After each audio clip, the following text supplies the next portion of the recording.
Well, good afternoon, everyone. I'm Kellye Testy, the President and CEO of the Law School Admission Council, and it's a great pleasure for me to welcome you to this webinar. I see that our participant numbers are still climbing, so I'll make some introductory remarks. I want to let you all know that it's a pleasure to be with you today. I'm Kellye Testy, the President of the Law School Admission Council, and our goal is to help ease the enrollment journey for all of you who are considering law school. And we and all of our guests today are with you in that journey and want to use this opportunity to be together to answer key questions about applying to law school, whether for this fall or perhaps for next fall or one thereafter. So beginning today, I want to just say that I'm really grateful to the guests that we have with us. And I'm going to introduce them now, and then I have some introductory remarks before I will begin with some questions to them. And so I want to let you know that we're really pleased today to welcome Andrew Guzman, who is the Dean at the University of Southern California, USC School of Law. So Dean, thanks for being with us. We're really happy to have you. Thank you. Thanks for having me. We also are very blessed today to have with us two of the nation's leading admission deans, and very happy today to welcome Sophia Sim from GW School of Law. And so welcome, Sophia. Good to have you with us. Thank you. Good afternoon, everybody from foggy DC.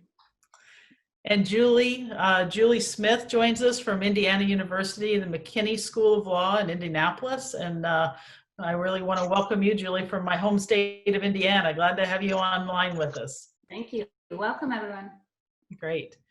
I also want to let the candidates who are viewing today know that in addition to the guests that you see, the three that have joined me on the air today, we also have three of my colleagues at the Law School Admission Council who are behind the scenes going to help answer all the questions that you have in case those are not answered live. And so three of my colleagues, all of whom have been admission deans for various law schools for many years, are there to make sure your questions get answered. So I want to thank them for all they're doing behind the scenes to supplement what we can do on the air today. I do want to let the candidates who are watching know that there is a Q&A feature, and so you're more than welcome to send in questions there, and they'll either be answered directly by my colleagues. We'll also, in the latter part of the hour today, take some of those common questions and address them here and have the panelists speak to them as well so that you can make sure to get your questions answered. So I want to begin today by letting you all know that our hearts all continue to go out to everyone who's so deeply affected by the COVID crisis. The devastation that it's brought to so many communities, and like so many things, the way that equality works in our world is that it's impacted some communities much more severely than others. And so LSAC's origination story is one of equity and inclusion. And so we're always mindful about the differences and the way that difficult times affect communities differently. So we want to say to everyone, we hope you remain safe and well, and that we're mindful of trying to do all we can in this time to work together with our member law schools and with all of you to assure a smooth practice in terms of law school admission. And I want to say first and foremost, remember that all of us are in this together and we all want the same thing, which is for you to succeed in that enrollment journey and to join the legal profession, because we need you now more than ever, I think. So we have a number of things today to share about the admission process and also about changes with the LSAT. And I have several questions for the panelists that I'll begin with shortly to try and bring forth what all schools are doing in this environment and to give you guidance so that you can navigate this time well. But I want to begin today with one question that I know is on everyone's mind, and that is that you all are aware that for May, we have announced the LSAT Flex so that you can take the LSAT remotely, given all the restrictions on being able to gather and to travel out in the field. And I know that many of you then wonder, well, what's going to happen with June then? What about the June 8th LSAT administration? And so you may have seen earlier this morning that we decided that you needed to have certainty and know that you could take that exam in June. And there are still way too many restrictions out in many states about being able to gather and how one can gather. And rather than have it get closer to time and you not know whether you could take that, we've decided to opt for the LSAT Flex again in June. So what we've done is, rather than have the traditional June 8th LSAT administration, what we're going to do instead is we have 2 dates in June where you can take the LSAT Flex. And I'm really happy today to let you know that June 14th and June 15th, those are the dates that you'll be able to take the LSAT Flex. And that week, we're very pleased to be able to also let you know that the scoring for that test will also be done by the end of June. And that, I know, doesn't matter for those of you who may be applying for fall of 21, but it certainly matters for those of you who may be interested in applying still for this fall. And so we're very happy to let you know that despite not being able to do the test out in the field, the LSAT Flex will be available for you the week of June 14th. Now, just a couple of things that I want to share about how to proceed with that so that you know how to register and how that will go forward.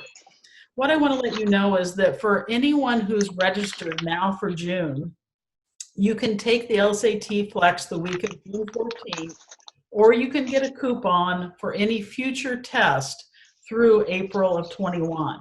And so, as always, go to your LSAT account and fill out a form there to let us know what you prefer. If we don't hear from you, then we'll go ahead and automatically register you for the June LSAT Flex, figuring that if you were registered for June, you want to take it in June.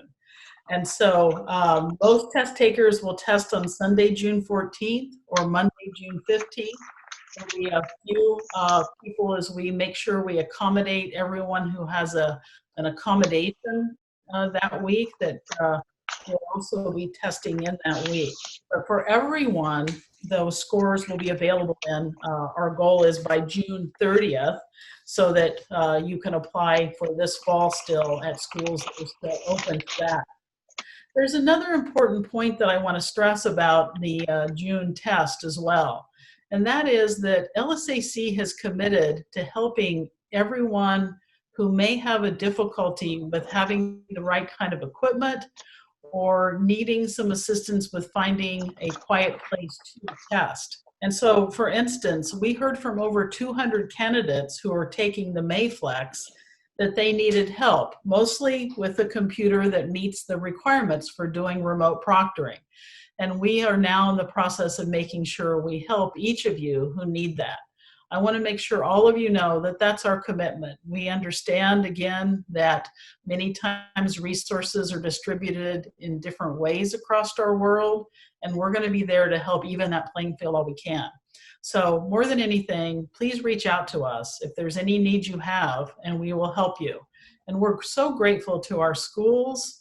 All of our law schools, our member schools, are helping us with this in many cases by providing a quiet space or something else that can help each candidate thrive. I want to also note in transitioning to some questions for our panel that this change for the June LSAT in the United States does not affect the international administration of the LSAT. That comes later in June. That's, I think the dates are June 27 and 28. So for those of you who are listening internationally, we are planning to move forward with the June 27 and 28 dates. Now, obviously, we've all learned the hard way through this crisis that we have to keep our eye and monitor that situation, because the restrictions on gatherings and travel everywhere are constantly changing. So we are, as always, monitoring that closely, and we'll make sure that we give plenty of notice. But right now, the international administration is planned for the 27th and 28th. And then in the US, you'll have the LSAT Flex to look to the week of June 14th. So we look forward to serving you in that way, helping you continue your enrollment journey. And there's been so much enthusiasm from candidates and from schools for this option, and we thank everyone for working with us to help bring that forward. Now I want to turn to our panel and to hear from those of you on the front lines. Dean Guzman, I want to begin with you and hear about what are some of the things that you and your team at USC are doing to help reach out to candidates right now, and how are you thinking about the coming fall for legal education? Sure. So thank you and welcome everybody. By way of context, which you all know, the entire world of legal education got turned upside down roughly 6 weeks ago. So we, like every law school, had to essentially on the fly reinvent what that was. And so our initial priority was getting our students online, getting our faculty and staff online. Then we had a set of collateral questions. How do you grade? How do you deliver exams? For us, and I think we're typical in this, for us, most of that is now behind us. We've established a set of practices and policies for our current students. And so we are turning in earnest now to the fall. With respect to admissions itself, that has continued roughly normally, because of course our normal admissions process doesn't have a lot of gathering of people. We did virtual admissions events, which were very successful. They looked a little bit like this. And so that's been going on. What we've seen from our admissions population, which I think I would not have predicted, and I know some other law schools have heard this. I know the admissions deans here will have their own view, and they may have different experiences, but our deposits are strong, our yield is up.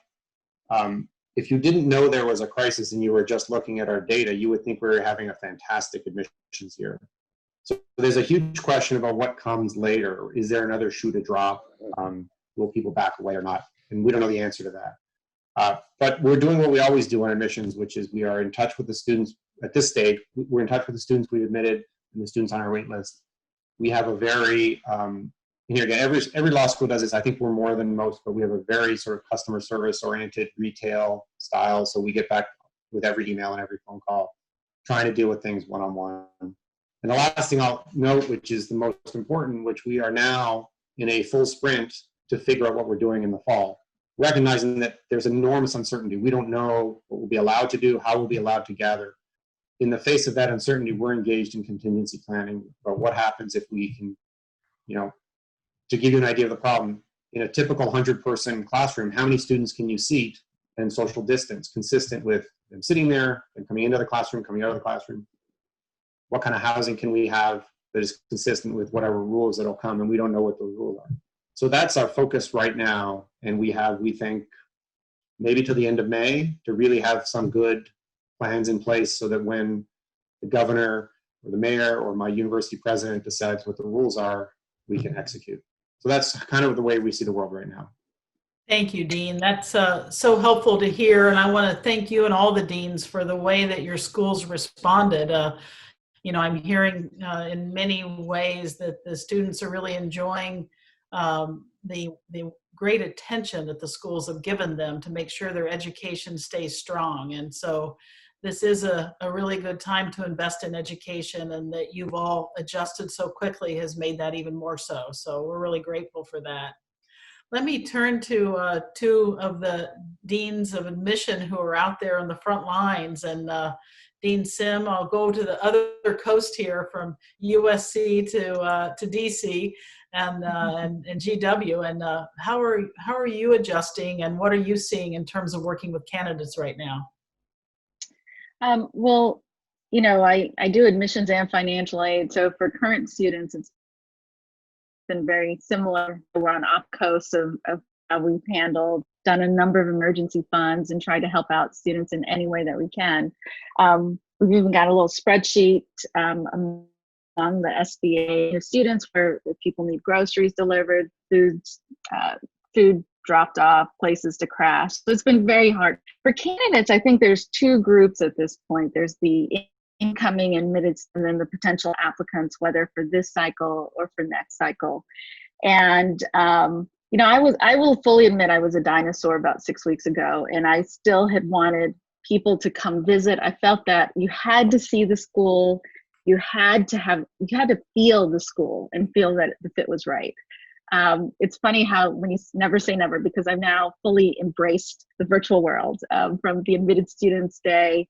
And I will say our volunteer student ambassadors, there's about 100 of them really kind of dragging me toward this with their Facebook live chats and different things. But we've created a number of virtual experiences. We've really thought outside the box for admitted students on how to help them experience the school. And it's funny, a number of the professors have really embraced it as well now that they're used to teaching online. So we've had sessions, whether it's mock classes or sessions on clerkships or externships or different things, a mini moot court, things we never would have done in the past. So so it's been we try to look at the positive on this.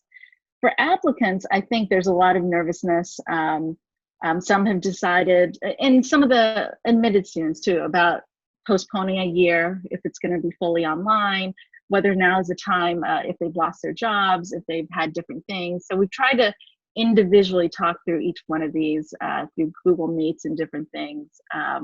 For applicants, the typical question is, will you accept the LSAT Flex? How do you consider it?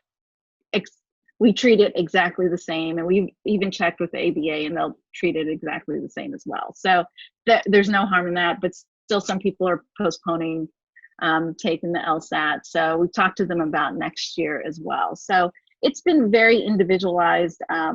My heart goes out to those that aren't able to get visas to come in, and they're really set to come. So it's been different experiences. Thank you so much. Really appreciate those comments. And I do want to remind our applicants too that all the information we're talking about today in terms of deadlines and more details about the LSAT Flex are all available at lsac.org. And I want to encourage you to go to that site early and often, and you'll have a lot of FAQs there that will help you. And just know that, we have banks of people on the phones ready to help you. We have a lot of people answering questions, through the web and about your account. And then also you can see from Dean Sim's comments and that in each law school, there's a great team of admissions professionals, deans and other staff who are there to help candidates. And so reach out to them too, and together all of us will help you. Now, Julie, let me come to the middle of the country in Indiana. And how's IU McKinney looking at the coming fall, and what are you seeing in terms of supporting candidates right now? Yeah, I think everything my colleagues have mentioned is essentially what I'm hearing across the country from all of our law school colleagues. So again, we're all in this together.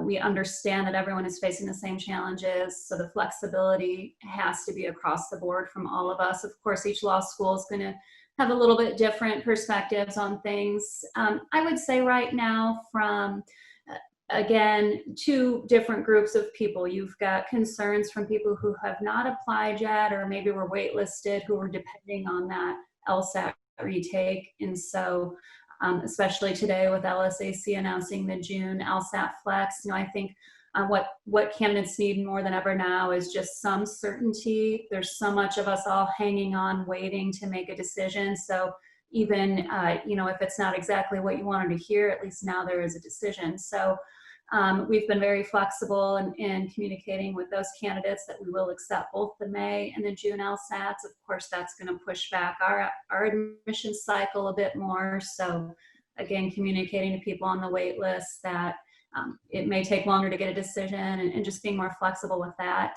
And then I think from your admitted students, you have a lot of nervousness about moving online in the fall and really wanting that definitive answer of, is class going to be face-to-face? Is it going to be online? And of course, a lot of that is out of our hands. Most of that is out of our hands right now until we hear from the American Bar Association, from our different states. And so again, I think we're all in this together. If we're going online, probably the majority of law schools are going online. But something to note is that the ABA did give permission for online classes several years ago. So a lot of law schools, mine included, has been delivering an online curriculum for close to 3 years now. And so even though we don't have 1L online classes currently, We've got the platforms, we've got the training, we've got, people who are in charge of online for Indiana University who will very quickly be able to bring those 1L classes online. And so I would say to candidates that rest assured that we will be very heavily regulated and monitored if we have to go online, to ensure that you do, especially in your first year, get that quality that you're expecting from law school. And if you think about some of the things you could lose out on from not being face-to-face, the biggest thing I would call attention to would be the experiential learning opportunities. And I guess a positive would be that you don't really do those in your first year of law school anyway. And so the ability maybe to not be able to get out and do an externship or things of that nature is not something that will be impacted by not being face-to-face so much maybe in the fall. So kind of putting that fear aside for a minute. And then the last thing I would just say is that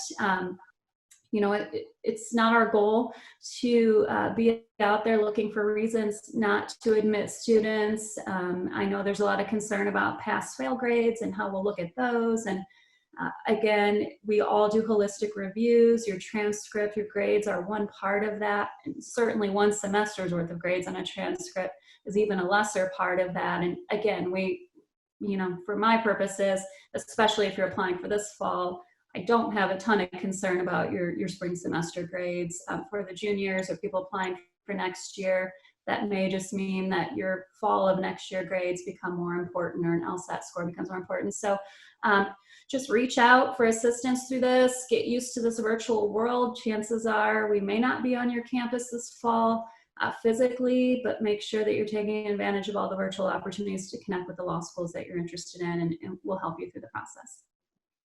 Julie, that's a great set of advice, and it is certainly true that for the summer, I know that we're working with a lot of the schools to put what we call the Summer Plus programs. Those are pipeline building programs to help people learn about law school during college. We're putting those online. A lot of our fall forums, we're going to be looking at working with the schools to put those online so that candidates have a national place to really understand the benefits of legal education. So I hope the candidates will keep in touch with the schools of interest and keep in touch at LSAC.org, because there'll be many opportunities to learn further. One of the questions that's already come in, and I want to turn this to the panel also by getting your perspectives on why this is a good time to go to law school. The question is, I'm trying to think, I really love going to law school. I really want to do it. Should I defer? Should I, is this the right time? What are the things that, how should I be thinking about that balance right now? And so Dean Guzman, I want to start again with you and your thoughts on, how are you all thinking about this is a particular time of choosing to go to law school and advising candidates thinking about it in terms of that timing? So I feel like we have, all of us, certainly I as dean have a responsibility of honesty with my students, with our applicants. So I try to think of what advice I would give someone the son of a relative or friend. And I think that, and I say that by way of prelude because unfortunately, my answer aligns with my role, so there's a risk I'll be seen as a sort of used car salesman, and I really don't think it is.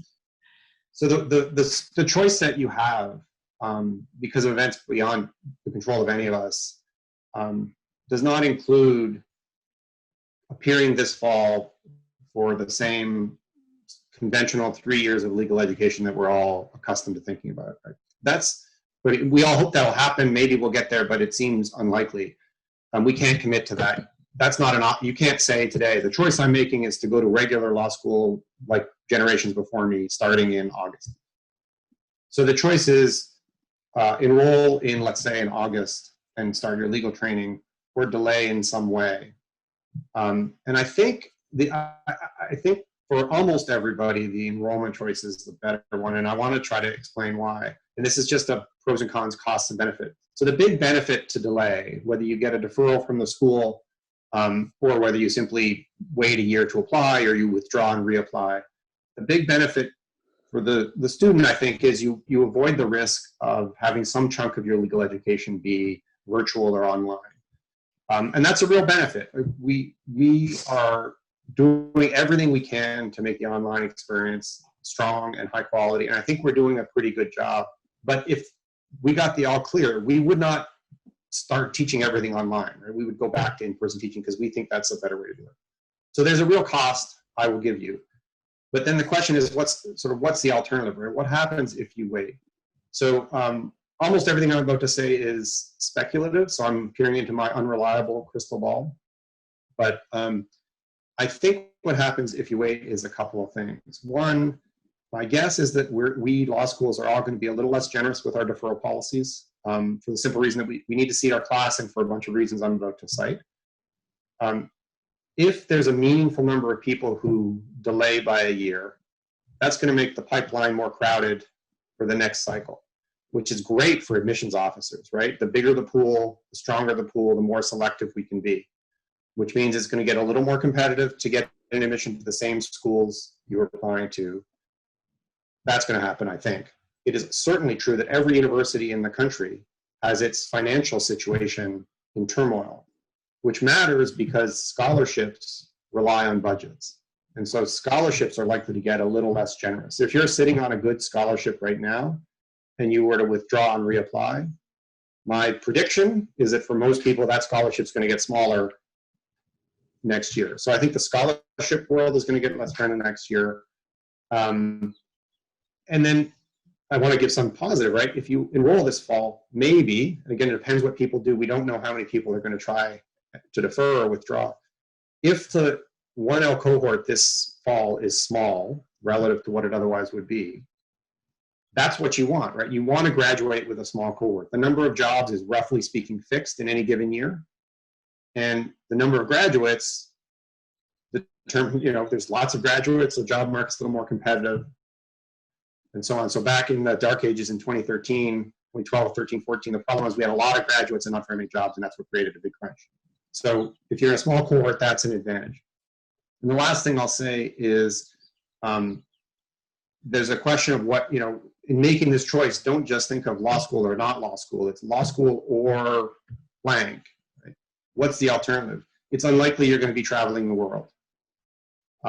If you're in a great job that you love, that you're dying to do another year in, and that job is secure, that's fine. Then you're in a good place. If you're not in a job and you're thinking you'll get a job, well, ask yourself what that job market's going to look like, because the economic news this morning was very bad. It's going to be worse in a week or two. That is to say that when new data comes out, the more recent data we know will be worse than what we just got. So the outside option is, I think, not awesome. So my sense is that it's true. We would rather not be online, but we are working as hard as we can to minimize the online experience and to make it as good as possible. And I think probably that's a cost worth bearing, to finish your legal education sooner, to get into the workforce as a lawyer sooner, for the economics of that, for the professional development of that, and because I think the notion of pulling back and reapplying puts you in a slightly weaker position. So at least that's my sense, with plenty of speculation thrown in.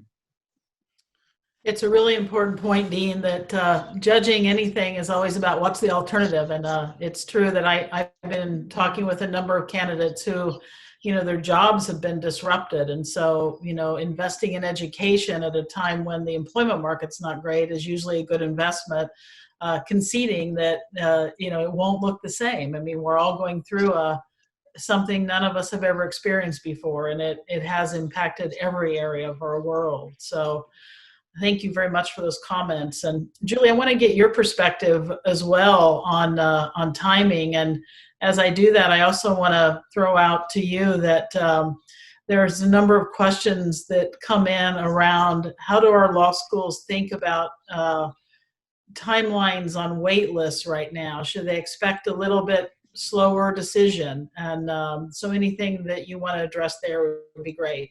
Okay. Yeah, I think the dean's response was probably the best one anyone could have given, so I won't repeat much of what he said. I will reiterate a piece of advice I always give candidates, even when we're not in crisis, is if you know you want to go to law school and be a lawyer, then don't delay doing that. I mean, the longer you sit out, the longer you're delaying your end goal of being a lawyer. And I think through this whole pandemic crisis, if I were someone who wanted to go to law school and be a lawyer, I would kind of get a bit excited about how much law has been involved in this. When you think about lawyers being essential workers, when you didn't kind of put them in that bucket beforehand, but just seeing how having that legal background and relating it to public health policy and health law and employment law issues and all the things that are around this. So it should reinvigorate you a bit more to know if you were a lawyer, you could still be participating in these types of things. As it relates to the wait list, I would say that, yeah, we're not going to be so quick to be pulling off the wait list right now. Many schools, if you look at the national stats, are seeing declines in applications right now. Us definitely are fitting in that bucket as well. So we don't really know what the remainder of the applicant pool is going to look like. But we do have a lot of people who we haven't even reviewed yet because we were waiting on their March LSAT and then April and so forth. And so we do have a pretty strong pool at our school of people who are just kind of in a waiting for LSAT status that could potentially be stronger than those who are on the wait list. So it wouldn't be in our best interest right now to not wait to see what that looks like. And so, I think it's really literally day by day, honestly. I did make 2 pools for my wait list last week, but that was, I would say, pretty uncommon. I think if you're on a wait list, you're very serious about a school, it doesn't hurt you to make sure they know of your continued interest and, to keep yourself motivated, to let them know you want to attend, but also to have a little patience. And particularly if fall does go online, that does buy candidates more time, I think, to make the decision if the school will work with you on depositing and so forth, because you don't have the relocation issues and finding a place to live and so forth as well. Very good. Thank you very much. And Dean Sim, I want to get you in on this question too, just about how candidates should be thinking about timing and everything right now. Before I do that, I want to note that I have a number of questions coming in about LSAT Flex beyond June. So today we've let you know it's available in June. And there are a number of questions flying in about, well, what about July? What about the fall? And I do want to let you all know that it is designed to be an option for you right now while testing can't happen out in the field. We're going to keep an eye on that, because if we're able to go back out into the field in July, we're going to do that. Now, we will probably do it, as all of you are seeing, in ways that are somewhat different, because smaller groups, more distance, a lot of sanitation, all those things that we'll need to comply with. But I do want to let you know that we will aim to offer that in the field modality once those restrictions are lifted. But in the meanwhile, this can allow the enrollment to proceed. And as a number of you have noted, it is on exactly the same score scale. It's the same questions that you've been practicing on. Everything can be just, as I think Dean Guzman said, just this is one little piece that's pretty normal. And so, continue to know that we're going to monitor those months as we go forward. We did want to give you the certainty of June, but we don't want to call July too early. We want to make sure to see, as many options as we have for all of you. So please just keep in close touch with us and your schools, and we'll make sure you have that information as you go forward. And again, a big reminder too, that on the LSAC.org website, there's all the details about what you can have on your desk when you take it. There are all kinds of questions, answers there about what happens if my computer messes up while I'm taking it. We got you. We're going to take care of making sure it goes as well as possible for you. And so don't let those kind of things worry you. Those are things we can all work out together. So Dean Sim, back to you for your perspective on timing and navigating some of these challenges that, of course, none of us expected, but we're all really dealing with right now. Right. Well, I echo Dean Guzman and Dean Smith. I think next year would be, as Dean Guzman said, it is, there are going to be more applicants if people kind of postpone their plans, and there's probably scholarship money. So this seems to be a better year to apply. For those that weren't sure whether they were going to apply this year or next year, I would always say contact school. See what they think. You might get a fee waiver if the cost is concerned, but some schools, it's so unpredictable this summer what's going to happen. You know, even though it's past the deadline, some schools will most likely accept your application. Saying that in terms of timeline, you know, we've been very flexible, quite the opposite of some of the other comments in terms of granting roles, in terms of extending deposit deadlines. So it's harder for us to track, even though our class is full, what's going to happen. Arguably, because we're located in DC, being in DC during a presidential election is an incredible experience, especially as a law student. So I would not, if it were me, I would not postpone that decision. But in terms of timeline, I think it never hurts to reach out to schools and find out. It's very individualized. And we're all at home. We've got time to talk to you and respond to your questions. So that's what would include.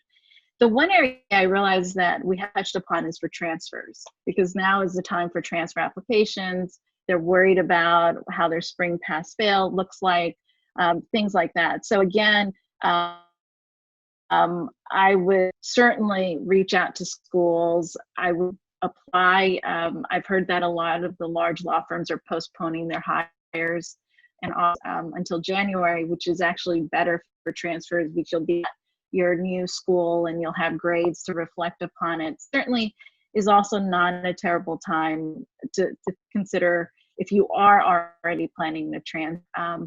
The only other side thing I will say is, you know, we have been, part of our courses had been online for a number of years, but this spring we went online for our law school. But we learned a lot, and we all want to make things better this fall. So I know that there are students at home very anxious about what, if there is no face-to-face, what online is going to look like. And I think it's, you know, it's going to be a terrific experience. We're all brainstorming to come up with terrific online experiences. Dean Smith was talking about Zoom fatigue and things like that. So we'll certainly think outside that box in terms of our contingency plans. But in terms of timeline, I would just proceed and then reach out to schools. Very good. I appreciate that a lot. And I want to also note that I think Julie mentioned this earlier, but I want to see if Dean Guzman or Dean Sim, if you have any comment on it too. We have a number of questions coming from international applicants, whether for JD or for LLM. And, you know, both your schools do also, like Julie's, a good bit of work with international students. So Dean Sim, maybe while you're on, I'll start with you. Any particular advice in that context? So yes, our last year, our entering class came from 212 colleges in 10 countries. So we have a large population, and we're juggling a number of things. We are, you know, the Department of State lifted the I-20 restrictions, so we can do them electronically now. So we're proceeding forward. Now, whether the student is able to come here in time is a different question. And I just spoke with an applicant from China who told me their visa interview was scheduled for December. So I think some of them are beyond their control. So that's part of the people that we're considering deferrals. For international applicants, for next year, I think if schools are going to be online, that's a good thing in some respects, that you can do it online. You don't have to worry about coming to the country in time. So that might actually be a benefit for you. So there's that to think about. Speaking about other countries, I mean, I also heard from 3 Fulbright recipients who want about deferrals, but they're not sure if they'll be able to go to their host country in time, and then they would like to come back into this year's entering class. So, as I said, it's a very unpredictable summer. Good, good. And Dean Guzman, your thoughts on international context? Yeah, so I agree with most of that. I have a personal connection to this. I was Canadian. I'm naturalized US now, but I was Canadian when I was going to law school. So can't help imagining what if my student visa had not come through. Now, admittedly, Canadians have it as easy as anybody as international students, but still need the same document. So we're very worried about the ability of our international students to arrive on time. So even assuming we're allowed in the sense of public health reasons to have students on campus. There's reasons why this international students may not make it, both visas certainly, and who knows how many airplanes are going to be flying at the time, so the travel itself. So we haven't announced anything yet. We're pretty close, I think, I hope, to announcing a set of contingency plans and options for students. And we are trying to be as flexible as possible because obviously students don't control their ability to get a visa and so on. So my suggestion is if you're admitted as an international student, either as an LM or as a JD, that you reach out to the school, because they should be saying, look, we get it. They may not have a clear answer now, but they should at least be able to tell you, look, here are the options we're playing with, or here are some ideas. And they should be able to tell you, we think we can get you some sense of where we are in a period of time measured in weeks, like not the end of July. They should be able to tell you like something like the end of May. Not with they can't tell you whether you'll get a visa. They can give you information. They'll be on top, but they can tell if can you start on time online? If you start online on time and you're in Asia, do they have classes in your time zone? Like, are they adjusting the time zone of their classes in some sensible way? Or are you required to get up at 3 a.m. to watch the class live or get it recorded? Can you start mid-semester if you get a visa mid-semester? Will they let you start in January? If you start in January, how will you finish your 1-year LLM degree? I think all those questions are fair game, and the school should have answers. And you should ask for those answers. And our goal is to make it possible for students to adapt to these constraints. For international students who are JD students, what I said earlier about deferral policies being more rigid, I assume, and I speak only, I only represent one school, but obviously if you can't get a visa and you're entering 1L, we're going to accommodate that and we're going to find a solution. And if deferral is the solution, we'll give you a deferral. Most schools, probably all schools, I'm not sure, most schools have a sufficiently small number of international students who are JDs that special exceptions can be made, right? It doesn't do violence to our budgets or to our fundamental commitments and policies to accommodate people who have this special circumstance. So I think for international students, the most important thing is be in touch with the school and expect that the school will provide you not clarity in the sense of certainty, but clarity on where they are, what their hopeful timeline is, and that they stay in touch with you. Because I think we owe you all that much, and we owe you a process by which we can get to a decision as quickly as the information allows. Great. Thank you, Dean. And certainly what I'm hearing from all the colleagues around the country is just the willingness to have that flexibility stance. It's a wonderful expression of it. And I want to encourage all the candidates to remember that, be in touch. None of us have gone through this before. We understand the constraints you're dealing with, and I know you'll understand the ones all of us are dealing with, where everyone's doing the best they can. And that kind of personal interaction and flexibility is really a hallmark of legal education, in my experience as a dean for over 15 years. If we know what a student needs, and we're going to do our best to make sure that we provide it. Julie, I want to come to you now. I have a lot of questions coming in about the LSAT Flex, so I'll take a minute in a moment and hit some of those. But before I do that, there's also a number of questions that are coming from applicants that may be newer to thinking about the law school admission process and are wondering about your sense of the employment markets and, sort of what is the range of things people can do with a law degree, and how do you see COVID impacting that? Is this still a good investment to make given what you're seeing, out in the firms right now?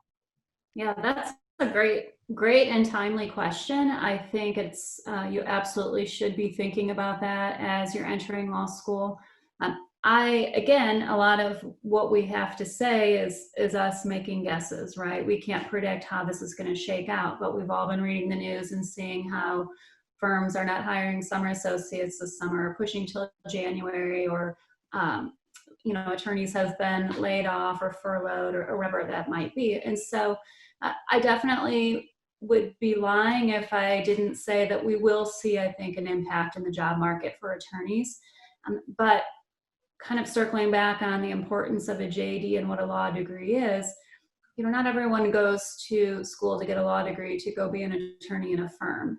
And so, you're still going to have job opportunities within business. At our law school in particular in Indianapolis, about 26% of our graduates every year go work in business. Only about 40% go work in firms. And so, again, it depends on the law school, but we have a lot of more non-traditional students entering in who aren't looking to go have that firm job. But you'll still, there are still lots of opportunities with the JD. It's still a strong degree. You would just be coming in as an incoming student or this year or next year. And so you're 3 years away from getting a job, 4 years away from getting a job. Sometimes we need to rebalance the market and make sure that it doesn't get oversaturated, whether intentionally or not. And so I think for most law schools, we will see smaller incoming classes this fall. We are anticipating that. But on the back end, as we think about outcomes, as Dean Guzman said, I'm a bit excited about the fact that that allows us then to put fewer graduates out there in the market to get some of those jobs that are available. So I would say it's definitely something to be thinking about and wise to think about. I don't think it would be a deal breaker to go to law school. The market will correct itself like it has every time we've gone through these type of recessions and so forth.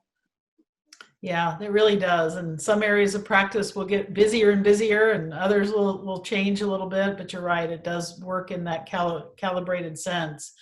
So I want to turn to each of you for some closing thoughts, hitting any of the themes we've already talked about or anything else we might have missed. Before I do that, I want to let the viewers know that, again, we have a lot of the Q&A answered on our website about the LSAT Flex.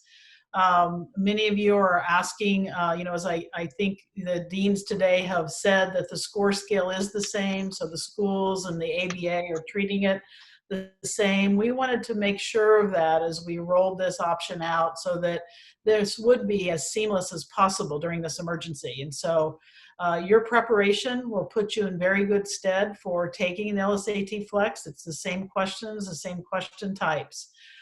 Many of you have asked, why is it shorter? And the reason for that is that when you're doing remote proctoring, you can't give breaks and have the kind of security that we need. And so humans can only sit in front of a machine for so long. So that's one of the reasons for that. But rest assured that our psychometricians do a lot of data study to show the equation of how those scores equate. And so it is still the same wonderful indicator of your potential for law school because it does test the skills that are used in law school. And I hope all of you remember that none of you is just a test score. Our schools all use holistic evaluation. Think about the LSAT as practicing for law school, as getting an on-ramp of your skills you need. But that, your GPA, and all the things about you, or the schools are looking at that holistically. They care about you, and they see you as a person. And I want to make sure you all know that, because as much as we believe at LSAC in the quality of the LSAT, it is only one factor, and we always encourage that holistic review process. So for other kinds of details about the LSAT Flex, please consult lsac.org for those, and know that we'll be happy to answer any questions that you have about it. But more than anything, know that you can just count on it. That's not something that you have to worry about. You can go forward with your journey with this as an option. And how we proceed in the future in terms of testing methods will depend upon our world. If we're able to go back out into the field, we're going to do that. If for some reason these constraints continue, or as many fear there might be a fall resurgence in some way, then we'll be ready to again provide this so that everyone's journeys can continue. So count on us for that. We are here to help you, and we'll do everything we can to make sure that's so. Let me ask for some closing comments then, and Dean Sim, I'll start with you and go to Dean Guzman, and then back over to Dean Smith. So first, Dean Sim, for any closing comment. Thank you. I echo everything you've just said, that we are here for if you have a specific question for GW Law, please feel free to reach out to me. My direct email is online. I've got time here right now. Questions for you. We understand things are unpredictable, and we appreciate you understanding that as well, and working with us. And good luck with everything. Hope to see everybody in the fall when I hopefully can see you in person, if not virtually. But thank you for taking your hour and listening to us. Dean Sim, thank you. And you're such a great leader for legal ed. Thanks for all that you're contributing. Dean Guzman, I really appreciate you being with us with all you've got to balance leading your school right now. So any closing comments that you'd like to share?